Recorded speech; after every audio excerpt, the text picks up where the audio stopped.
I have a theory. I think I know what he found. I was not prepared for this at all.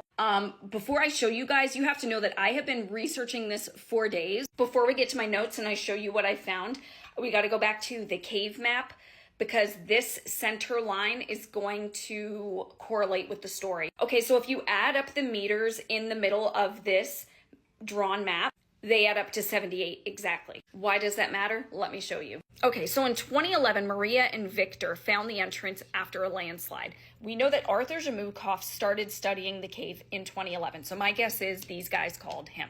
I found an article that listed these two people as part of the research team, and you guys know that most of the research team died. I can't find anything on these two people, period. And I could barely find any publications from Arthur Jamukov. However, even with reverse translation searching the internet, it is really hard to find information on people from Russia, except Vadim Chernobrov, which we know outlived pretty much everybody else. He didn't die till 2017. He had an organization called the Cosmopoisk. This guy went to school for aerospace engineering in Moscow, I believe, and he was obsessed with everything mysterious. He was a ufologist.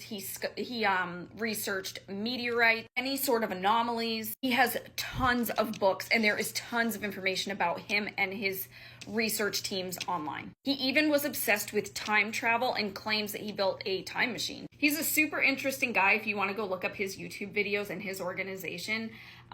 There's a lot of information on him. But the reason I started researching his interviews was because he was the last, he outlived all of them. I'm like, surely he brought up the discovery of 2015 in some of his interviews.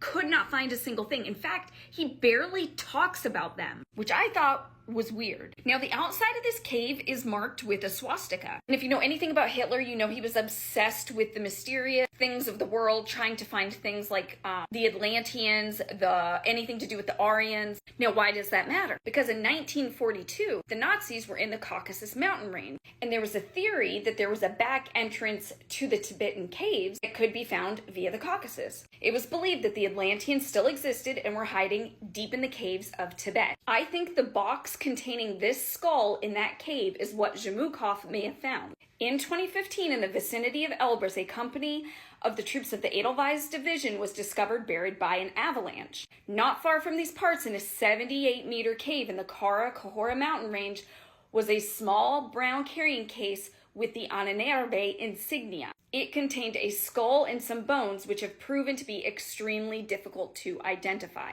Had unusually large eyes, nostrils, and two horn-like protuberances, but no opening for the mouth. So was this box discovered at the same time as the troops of the Edelweiss division? It's a mystery, but I think so. There's nothing to this day that you can find that shows further studying of that skull and crossbones. There is nothing that I could find that shows where that skull and crossbones are today.